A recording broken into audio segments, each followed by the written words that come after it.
खुलुमबाय गिबियावनो गोजोन फुंबिलिनि आंनि गोसो गोरबोनिफ्राय बरायनाय आरो हामलायनायखौ नोंथांमोननिसिम जासिहरग्रोनाय थाबाय। आसा खालामो बयबो मोजाङै दङ। नोंथांमोननि थाखाय आं मोनसे गोदान खौरां लानानै नुजाथिफैलायबाय। आसा खालामो नोंथांमोना खौरांखौ जोबजासिम खोनासंलांगोन। राङापारायाव साननि समावनो गिख्रंथावै डकाइतनि हानजाया रां लुथिनानै लानानै खारदों।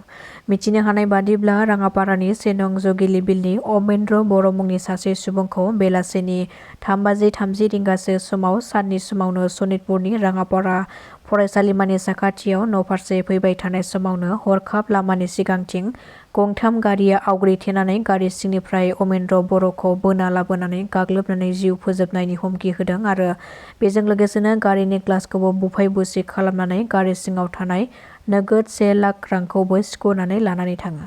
बे जाथायखौ लानानै गाग्लोबजानाय सुबुङा दायो थानायाव केस थिसननायनि उनाव पुलिसआ संदाननानै दुथां गाग्लोबग्राफोरखौ हमनो हायो, नाथाय बेनि मादाव सासेया खारखोमानानै दङ। खाजानाय सिखावफोरनि मुंखौ फारियै कृष्णकान्त दास, अर्पण कछारी, दिगन्त कछारी आरो गुबुन सासेखौ कुमार खावगुक होननानै पुलिसआ मिथिहोदों। नाथाय बे जाथायजों सोमोन्दो थाबावनाय सानु गुरुङा दायो खारखोमानानै दङ होननानै सुलुङाव फोरमायदों। बे खारखोमानानै थानाय सानु गुरुंखौ अरुणाचलनि फालुपुंनि होननानै पुलिसआ सुलुंनि गेजेरजों फोरमायदों। एबसुआ 125 एमेन्डमेन्ट खालामनांगौनि थाखायसो आन्दोलन खालामदों। बे खोथाखौ बुंदों एबसुनि लोगो आफादगिरि खोरोमदाव औवारी बिथाङा। बिथाङा फोरमायथिदों दि थांनाय 2020 मायथाइयाव जा बिटिआर गोरोबथा जानानै थांबाय, बे गोरोबथा खालामनायाव एनडिएबि UPPL जयै लोगो नांनानै बे गोरोबथाखौ खालामनाय जादोंमोन।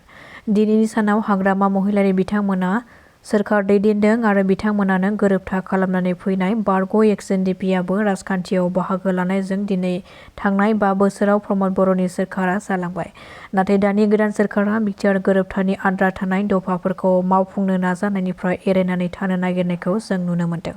नाथाय बर'नि बे जानानै थांनाय 3थि गोरोबथायाव बिटिआरखौ लानानै बड'लेण्ड हालामनि थाखाय बेवहाय बयबो नोजोर लाखिनो नांगौ आरो हाग्रामा महिलारी बिथाङा गाव जेखि बुङा मानो गाव बिटिसिनि चिफ बिबान थानाय समावनो बे गोरोबथाया जादोंमोन आरो बिथाङा बै गोरोबथानिनो सासे सागानगिरिबो। नाथाय बिथाङा दिनै राजखान्थिनि खैसाराव गुबुन गुबुन मुलाम्फाखौ साननानै बे गोरोबथानि मावनांगौखौ एरायनानै थानो सानोब्ला बे जोंनि बर' माहारिनि थाखाय मोनसे जोबोद गेदेर अलखदनि थासारि फैगोन। बेखायनो जों मिजिंथियो दिनैनि समाव राजखान्थि खालामनायनि मुङै जाहाथे राजखान्थि बुब्लियाव बे बिटिआर गोरोबथाखौ नासयनो नाङा।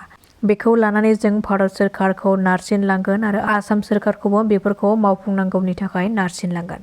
दुलाराय बर' फरायसा आफादा बेफोरखौ मावफुंनांगौनि थाखाय भारत सोरखारजों सावरायनाय समनिफ्रायनो सोमावसारगोन होननानै फोसावबोखानाय, नाथाय BPF सोरखारा फैनाय लोगो लोगोनो एबसुआ सोमावसारदों बे नङा।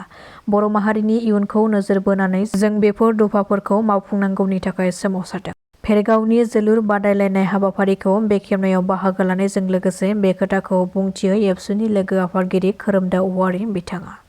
गिख्रंथाव लामा जाब्रबथायजों खमैबो बास गारियाव गाखोनाय सा 20 दावबायारिफोरा दुखुनांथावै जिउ खहा जादों। तेलेंगानानि रंगारेड्डी जिल्लायाव मैया फुंनि समावनो गंसे अन्थाइ रोगानाय ट्राक गारि आरो गंसे बास गारिजों मोखांजों मोखां सौग्रावलायनायनि जाहोनाव खमैबो सा 20 सुबुंफोरा जिउ खहा जानायजों लोगोसे गोबाङा जोखोम जादों। पुलिसआ मिथिहोनाय बादिब्ला अन्थाइ रोगानाय ट्राक गारिया उल्था दिगजों फैनानै बास गारिखौ सौग्रावदों, जायनि जाहोनाव बे गिख्रंथाव जाथाया जायो। बास गारि सिङाव नारसिनजानानै गासै सा 20 आइजोफोर आरो बास ड्राइभाराबो जिउ गोमायो आरो जाथाय जानायखौ नुनाय लोगो लोगोनो जोखोम जानायफोरखौ गारिनिफ्राय बोखांनानै देहा फाहामसालियाव दैथायहरनाय जायो।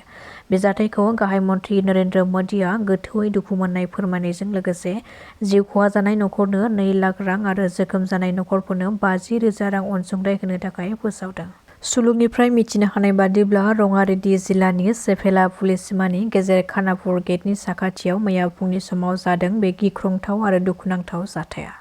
बावैसो सान सिगाङाव थांनाय 30 अक्ट'खालि चिरांनि बिजनि ओनसोलाव ब्रजकुमार ब्रह्म मुंनि सासे लम्पट सुबुङा 13 बोसोर बैसोनि उन्दै हिनजावसाखौ जिनाहारि खालामनानै गथ' जोनोम जाहोनाय जाथायखौ लानानै चिरां जिल्ला आइजो अनसाय आफाद आरो बिजनि दख'रा आइजो अनसाय आफादा मोनसे खौरां मेलनि गेजेरजों दुथां लम्पट सुबुंखौ आयेननि गेजेरजों गोख्रों साजा होनो थाखाय पक्स' आयेनाव सोनो थाखाय खावलायदों।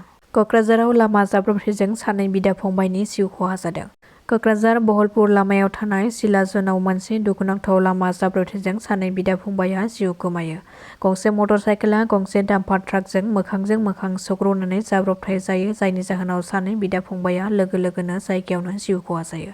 जिउ खोमानांनाय सानै सुबुंखौ 24 बोसोर बैसोनि भावेश राभा आरो गुबुन सासेखौ 30 बोसोर बैसोनि परेश राभा होननानै सिनायथिनो हादों। दासिमनि खौराङा एसेनोसै। नोंथांमोना खौरांखौ नायनानै मोजां मोनदोंब्ला चेनेलखौ साबस्क्राइब खालामनानै लानो हागोन। गोजोन्थों।